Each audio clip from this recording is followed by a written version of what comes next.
And that sort of mentality is almost like saying that you can reverse the mileage of your car by just driving in reverse. Because, you're not moving forward, so technically it shouldn't count as mileage.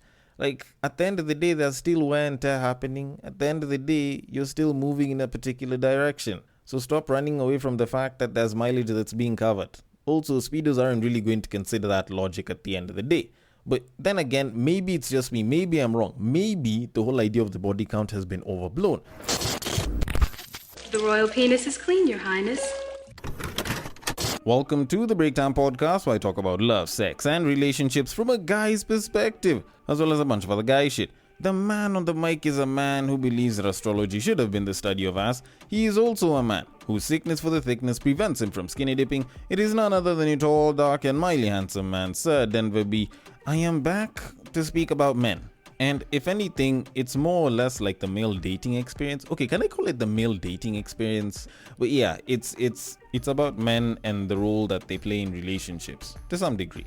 And if it feels like that might be a little too much, I'll also sanitize it with a bit of boy math, but from like the context of something that a woman said, so that, it doesn't sound like it's all guy the entire time.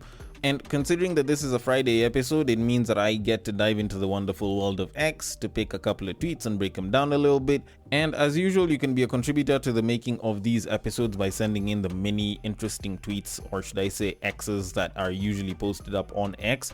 And even though you found it on Facebook or on IG and it was sent in some way, shape or form, but it is a tweet, then the drill on how to do it is pretty simple, because you can submit it through that as well. And it almost sounds like a song, and it goes like this. You see that tweet, you like that tweet, you want us to discuss that tweet, you send that tweet. You send it to the DMs of @bagakthed, which happens to be my personal X handle, and I will take it from there and I will handle it accordingly. If it happens to be a screenshot, a screen grab, or ended up on a reel, then the place to send it to is at the Breaktime_podcast on IG or at the Breaktime Podcast on Facebook. The DMs are always open, and I would be more than happy to take it from there and handle it accordingly. Now, like I said, I intend on talking about men for most of this episode. And I'll be honest, in as much as I did prepare to do it with the X's, or should I say with the tweets, I unfortunately have to add another bit where I talk about not necessarily men, but a man, and how his current situation at the time of this recording is quite literally fucked. And the interesting part is, it's also ironic that this guy is also known for fucking around quite a lot. Now, the person in question was, at the time of this recording, recently indicted and arrested by the American police and is yet to face trial, and also has been a topic of interest over the past couple of days. The man is known as Sean Combs, at least that's his real name, but other names include but are not limited to P. Diddy, Puff Daddy, Diddy, and more recently the Diddler. Now, this man was indicted, and I have a video of the US attorney busy talking about his indictment, and I intend on playing it because there's something in that recording that managed to catch the interest of a lot of people at this time, which I feel is of genuine interest and should be talked about. So, without further ado... As part of this investigation, in March of this year, special agents from HSI executed search warrants at Combs' residences in Miami and Los Angeles. They also executed a warrant for Combs' electronic devices. During those searches, agents seized evidence of the crimes charged in this indictment. They seized firearms and ammunition, including 3 defaced AR-15s and the large capacity drum magazine. They also seized evidence of the freak-offs, electronic devices that contain images and videos of the freak-offs with multiple victims. And they seized cases of the kinds of personal lubricant and baby oil that Combs' staff allegedly used to stock hotel rooms for the freak-offs, more than 1,000 bottles altogether. So the most interesting part about him being arrested, or at least the details of his arrest, isn't even the ammunition that he was found with, or at least the AR-15s plus the ammunition that he was found with. It wasn't the video material that shall be used as evidence of his freak-offs or orgies, as we normally like to call them out here in these streets. No, it wasn't any of that. It was the over 1,000 bottles of baby oil and lubricant that was also found. Now, the interesting thing for me is the fact that, like, this was found, I think the raid happened in both his houses, the one in Miami and the one in LA. And considering that he had over 1,000 bottles, I'm guessing if they were equally distributed, it's a little over 500 on each end, you know.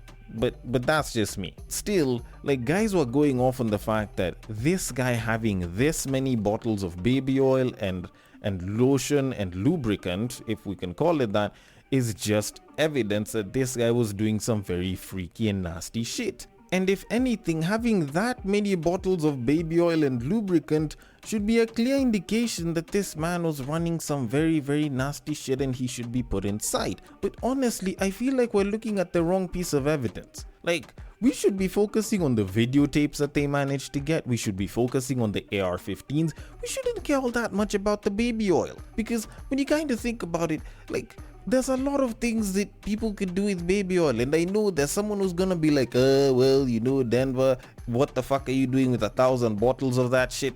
There's a lot. You think about it, this guy could have been stocking up for like the apocalypse or Armageddon or some shit, or the Great Purge. Maybe the guy wants to jack himself as well as his family off into oblivion. Considering that, you know, all of this was found in like 2 houses. So, you know, one family can be on one side, one family can be on the other. Also, you think about it, this is a guy that was not too long ago having, you know, events and meetings with black entrepreneurs, and, you know, he was trying to bring the brothers together, and most of these guys were like in their 40s and 50s and shit. Who knows, this guy could have probably been using this shit to lubricate the homies so that they can slide into some young girls' DMs. And considering some of the shit that we've been hearing lately, some young boys too. And I know there's someone that's busy listening to this, busy thinking that I'm dumb as shit and I'm trying to run away from the reality. But that's not the case. This could actually be a thing. Maybe he wasn't doing something illegal with all of those bottles. Because at the end of the day, do you know what it is that a 51-year-old man can be doing with 1,000 bottles of baby oil and lubricant? Exactly, neither do I. So instead of jumping to the fact that it's probably some illegal shit that was happening, you jump onto the fact that it is pretty weird, but we don't know how legal or illegal it is. If anything, I feel like the main problem that we should be having with him having 1,000 bottles of baby oil and lubricant is the fact that he has 1,000 bottles of baby oil and lubricant. If you're going to have that many bottles, why not just order for that shit in bulk in like a container? Or better yet, because dude is rich as fuck, have dispensers for the two. So that if people need to use them, they literally just go open up the tap, it can flow into something that's like an ashtray, such that they can take it and dip it and use it. Or they can apply it on like a spray gun or some shit, and then they can shoot it onto themselves as they're busy doing the act. Honestly, if I was a fucking baller, I'd be doing shit like that all the time. Instead of coming with spray bottles, I'll be coming with like water guns, but they'll be filled with like baby oil and shit. Although the only person that would probably think to have that much lubricant is the Diddler, and I'm not the Diddler, so I really wouldn't want to think like if I was the Diddler. And frankly, besides the fact that, you know, all that plastic is not that good for the environment, I wouldn't really see too much use for the 1,000 bottles. Either way, I am going to leave it at that and move it on to the tweets of this episode. So on to our very first tweet of this episode, which was posted up by a woman and was replied to, and I will read both. So the lady posted up and said, and I quote, "Sad reality, men are not properly loved till they make money," end quote. To which someone replied to her post and said, and I quote, "No, I beg to differ on this one. It's them who don't love themselves until they make money. Have you seen how they treat the women around them when they don't have money? With the exception of few, of course." End quote. Okay, now when I kind of look at it, it's not the term love that I'd use. It's not, you know, men are not properly loved till they make money.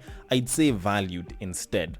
Mostly because it's hard to equate and quantify love. And I've spoken about this before whenever I'm talking about the whole idea of people saying, oh, you know, your partner should love you more than you do, otherwise it wouldn't be a good relationship. Like I've always brought up the idea of you can't quantify love. And when people talk about, oh, you know, men are loved more, men are loved less, I wouldn't look at it as love because it's not genuine. I'd say valued, because it's easier to say that you are valued more or valued less based off of how you're treated. And to be quite honest, yes, men are not properly valued till they make money. That is a completely true statement. But does that make the idea of men not loving themselves until they make money a not true statement?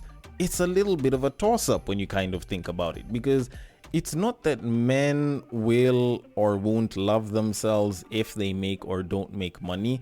It's that men are conditioned very differently in terms of how they are brought up, such that we are more utilitarian before we are personal, if I can put it like that, or at least more utilitarian before anything else.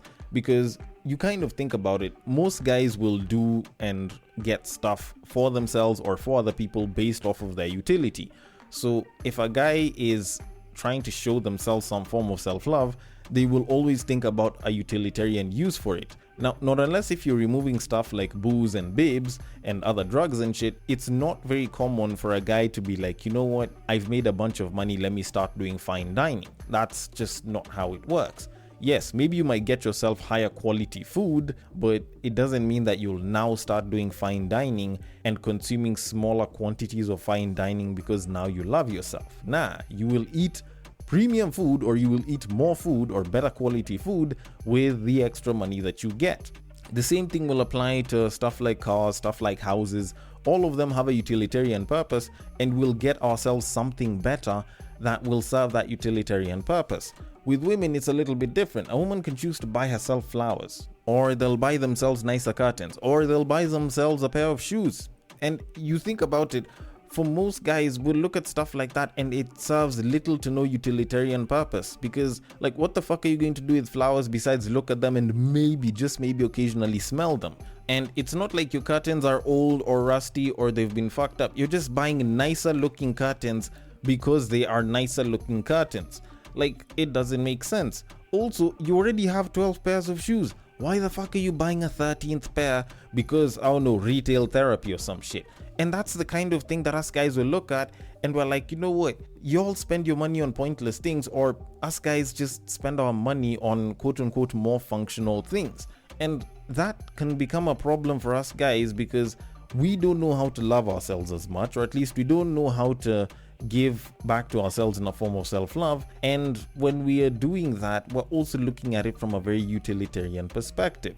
Now, also on top of that, even when we want to love ourselves, the forms of self-love that guys can give themselves can actually be pretty pricey. You won't hear your typical guy busy talking about going to get themselves a mani-pedi or a massage. Nah, that's not something that they'll think about. If they're thinking of getting themselves better clothing is pricier for guys. Like, guys' clothes are expensive, and if any woman has moved around with a guy, then they know for a fact guys' clothing is expensive, guys' shoes is expensive. If you want to get some good car parts are expensive. So essentially, it's not that we don't know how to love ourselves until we make money. It's just that some things that we could do for ourselves in the name of self-love just require way more money. So it's not that we don't want to do it, it's not that we can't do it, it's just, it's expensive as shit. But for the most part, we are very utilitarian and we do not know how to show love to ourselves as men, admittedly. And with that said, I may be right, I may be wrong, but I am going to leave it at that and move it on to our very next tweet of this episode. And it's actually a video posted up by Lil Baby's baby mama, Jada Wader, who says that sex doesn't count if you use a condom or it lasts under 3 minutes. Now, I'm gonna play the clip for you, then I'm gonna give my thoughts on it. So, without further ado... I messed up my 2-year celibacy for 3 minutes. It don't count. It don't count, girl. 3 minutes, anything under 3 minutes don't count. And if you use a condom, it really don't count. You good. You can still say you celibate. Just no. You kind of have to just pull yourself in for a second, because you're like, what the fuck is this babe saying? Even though there are some women that would agree with what she's saying. And just be like, no, this is not how body counts work. Now, of course, body counts are more of like a social construct, blah, blah, blah.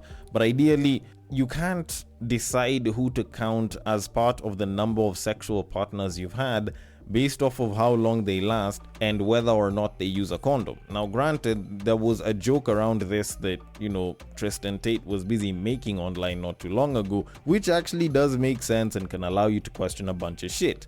But still, at the end of the day, it happened. It's not a question of whether you liked it or you didn't. It's not a question of whether the guy gave you orgasms or not. It's not a question of whether you lasted X number of minutes there or not. It's not about whether you used a condom or not, or whether you integrated toys or not. Like, it doesn't matter any of that. The fact is, you opened your legs for someone else to stick their private parts into you. That level of allowance, you need to count it as having a sexual partner that had some level of sex with you, or at least some level of penetrative action with you.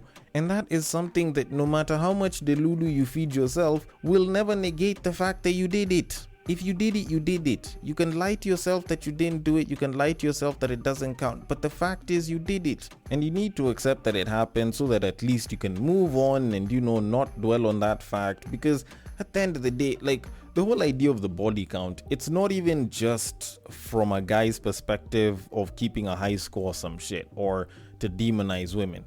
Like, there's actual value in keeping your body count low as an individual. Like, pair bonding is actually a very real thing. You can talk about energies and crossing and be skeptical about that. I am, of course. But the idea of pair bonding is actually a very real scenario. And the more people you sleep with, the more your ability to pair bond breaks down. Now, with men, it's a lot better than it is with women. And the unfortunate scenario is that the more people you sleep with, especially over a much shorter period of time, regardless of gender, the more your ability to pair bond continues to break down.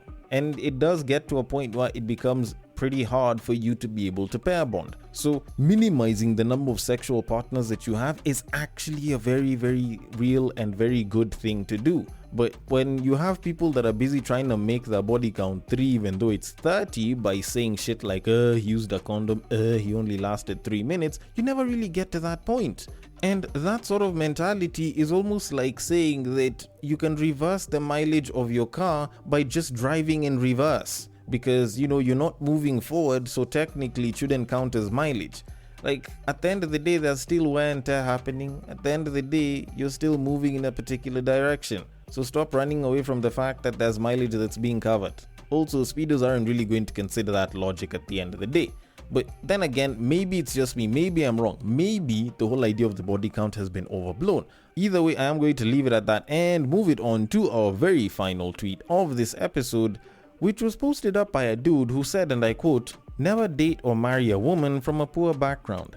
Resources you should utilize for your development will be diverted to uplift her wretched. You're not Jesus." End quote. Okay, I could agree with this to a very tiny level, but also it's very, very easy to disagree with this because you're assuming that you are going to be the one that is expected to uplift her family, and yet those are her funds.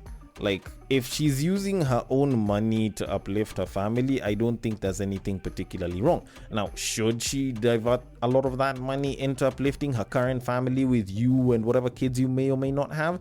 Yes, definitely.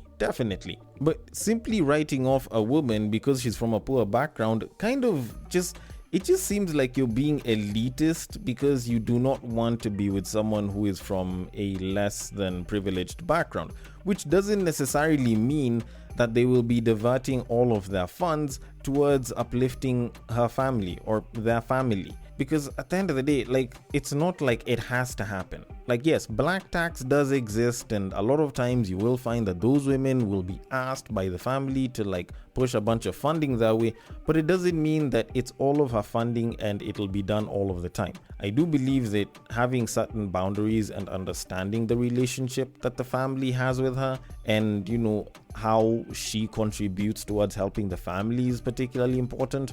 Also, I believe that to a certain degree, your extended family or, your partner's family or even your family has to have a point at which they can't ask you for any more, not unless if it's an emergency. Like, yes, you can try and uplift one person here and there in certain positions, but it's not like it's supposed to happen all the time. You have a young family that you also need to develop for. So as the other one is sort of aging, quote unquote, it's not like you have to divert all of your funds there and forget that you have yours that you also need to take care of, if I can put it that way. But then again, I think it even goes beyond just the whole, someone from a poor background. There's other things as well that you need to look for in terms of looking at your partner's family background, because there's other issues that could be there. It could be, the health history of the family. It could be the sort of marital state of the parents and how they used to interact with each other, the certain family dynamics that they used to have. I feel like those things are probably even more important than the financial background of, your partner's family. But, then again, it might be me and I could be wrong about this shit, just the same way I could be wrong about some of the other tweets. But either way, I want your thoughts on it. The DMs are open. On X, it is at Bagak the D. On Facebook and on IG, it is at the Breaktime Podcast and the Breaktime_podcast respectively. Thank you so much for listening all the way till the end, and I will catch you guys on the next break. But what I believe is that if you put a pastor and a prostitute in one room, one is likely to convert the other.